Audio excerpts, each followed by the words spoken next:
तो most welcome मेरे नई वीडियो के अंदर हम बात करने वाले हैं भाई एल्विश भाई को लेकर बात करने वाले दोस्तों। लगातार एल्विश भाई के ऊपर मुसीबतें आ रही है, परेशानी आ रही है। भाई साल बदल गया है लेकिन एल्विश यादव की परेशानी ख़त्म होने का नाम नहीं ले रही। आप जानते हैं कि ज़माना था जब एल्विश भाई ने दोस्तों क्या रुतबा हासिल किया था। उनकी लोकप्रियता लगातार बढ़ती जा रही थी। यूट्यूब चैनल पर भी उन्हें उन्हें भाई बहुत बड़ी सफलता हासिल हो रही थी। और उसके बाद बिग बॉस में जाते हैं, बिग बॉस जीतते हैं दोस्तों। तो उसके बाद तो उनके सितारे शितर काफ़ी ऊपर उठ गए, उनकी लोकप्रियता और ज़्यादा बढ़ गई दोस्तों। भारत में नहीं, भारत से बाहर भी उनकी लोकप्रियता काफ़ी ज़्यादा हो गई। और हरियाणा के मुख्यमंत्री ने खुद आकर उन्हें सम्मानित किया। राव साहब को मैं बहुत बधाई देता हूँ। और काफ़ी कुछ कहा था उनके बारे में, उनके टैलेंट के बारे में। लेकिन दोस्तों उस टैलेंट के बारे में कहने के बावजूद एल्विश यादव का जो समय था दोस्तों वो ख़राब समय शुरू हो गया। और उसके बाद एल्विश यादव लगातार भाई प्रॉब्लम्स के अंदर फंसते चले गए। और आए दिन उनको लेकर कुछ ना कुछ चीज़ें दोस्तों पॉजिटिव नहीं नेगेटिव खबरें निकल कर आती रहती हैं। तो आज एल्विश यादव के लिए एक बड़ा संकट आया है दोस्तों। मैं वो बड़ा संकट आपको बताने वाला हूँ।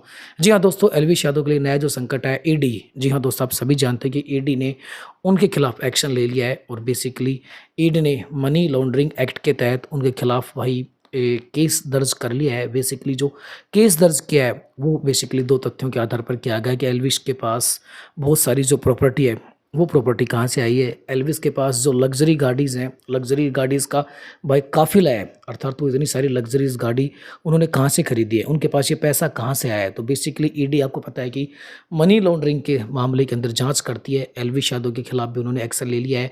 बेसिकली इसको लेकर लखनऊ जोनल जो कार्यालय वहाँ पर उनके खिलाफ मामला दर्ज कर लिया गया है। अब कभी भी ईडी जो एल्विश भाई को बुला सकती है, उनसे पूछताछ कर सकती है कि ये प्रॉपर्टी आपके पास इतनी सारी प्रॉपर्टी कहाँ से बनाई है आपने। बेसिकली हम सभी जानते हैं, हालांकि एल्विश यादव के पास इनकम के बहुत सारे सोर्स हैं। वो यूट्यूब से भी कमाते हैं, ऐड भी करते हैं और भी स्पॉन्सरशिप भी करते हैं और तमाम इस प्लेटफॉर्म में जहाँ से एल्विश भाई कमाते हैं। लेकिन भाई ईडी की नज़र में आ गए तो ईडी तो आप जानते हैं आजकल आपको हर जिसके पास भी कुछ लगता है ईडी उससे पूछताछ करती है। तो यहाँ एल्विश भाई से पूछताछ करने के लिए कभी भी ईडी उनको बुला सकती है, पूछताछ हो सकती है एल्विश भाई से।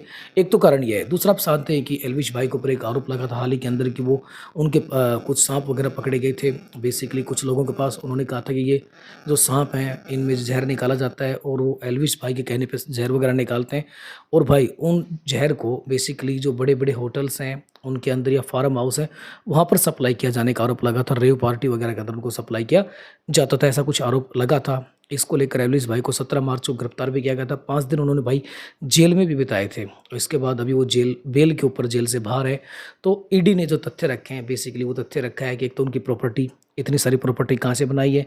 बेसिकली जो सांप थे और उनका जहर निकाला गया था, उन जहरों के उस जहर को बेचने से जो पैसों का लेन देन हुआ है उसमें भी बताया जाता है कि काफ़ी मोटी डील हुई है, अर्थात एल्विस को काफ़ी सारे पैसे मिले हैं।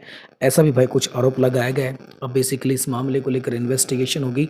बेसिकली इन्वेस्टिगेशन आपको पता है ईडी कर रही है कि सांपों के जहर और एल्विस के पास जो प्रॉपर्टी है वो कहाँ से आई है और सांपों के जहर को सेल करने से एल्विस को कितने पैसे मिले हैं। अर्थात इन तमाम तथ्यों के आधार पर एल्विश यादव के ऊपर भाई संकट के बादल छा गए। आप क्या सोचते हैं जरूर लिखिए कमेंट बॉक्स में।